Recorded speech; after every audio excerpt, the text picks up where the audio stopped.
ମୋ ନାଁଟା ହେଉଛି ଶ୍ରୀକାନ୍ତ କୁମାର ପଟ୍ଟଜୋଶୀ, କଣାସ ଡେମେରି ମା କୁଞ୍ଜେଶ୍ୱରୀ ବଜାର କମିଟିର ସଭାପତି। ଆମର ବିଦାୟକାଳୀନ ସମ୍ବର୍ଦ୍ଧନା ହେଲା ଯୋଉ ଆମର କଣାସ ଅଧିକାରୀ ଥିଲେ ରାକେଶ ମହାଦେବ, କଣ କହିବେ ତା ବିଷୟରେ?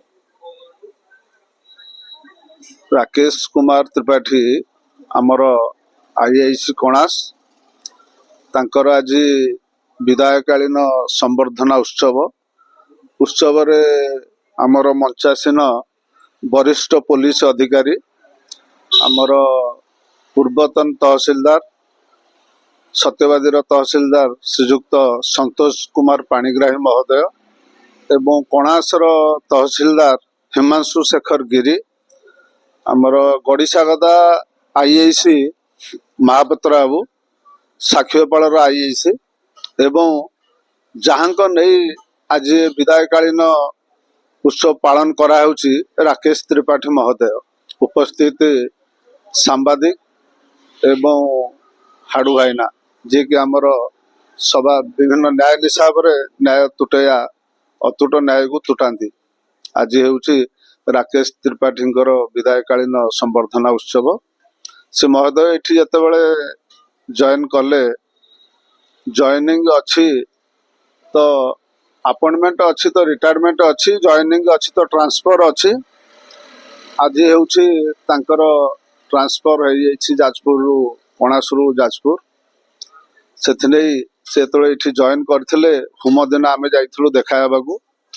ଦେଖା ହେବା ଦିନ ଗୋଟିଏ କଥା କହିଥିଲେ ଯେ ଏଠିକି ଥାନାକୁ ଆସିକିରି ଗହଳି ଜମେଇବେ ନାହିଁ, ମୋର ନମ୍ବର ନିଅନ୍ତୁ, ମୋ ନମ୍ବରରେ ଯୋଗାଯୋଗ କରିବେ, ସବୁ ସମସ୍ୟାର ସମାଧାନ କରିବେ, କିନ୍ତୁ ଥାନାରେ ଆସି ଏତେ ଗହଳି ଜମେଇବେ ନାହିଁ। ପରବର୍ତ୍ତୀ ଆମେ ଯେତେବେଳେ ବଜାର କମିଟି ତରଫରୁ ଗଲୁ ଦେଖା ହେବାକୁ, ସେ ଗୋଟିଏ ପଦ କହିଥିଲେ, କଣାସ ହେଉଛି ଗୋଟିଏ ଅନୁନ୍ନତ ଜାଗା। ସେଥିରୁ ଆମ କମିଟିର ସଭ୍ୟ ଜଣେ ତାଙ୍କୁ ସମର୍ଥନ କରିଥିଲେ, ମୁଁ ସେଇଠି ତାଙ୍କୁ ବିରୋଧ କରିଥିଲି। ମୁଁ କହିଥିଲି, ଆଜ୍ଞା ଅନୁନ୍ନତ କାହିଁ କହିଲେ, କଣାସ କ'ଣ ପାଇଁ ଅନୁନ୍ନତ? କଣାସ ଅନୁନ୍ନତ ନୁହେଁ, ସ୍ୱାଭିମାନର ଜାଗା।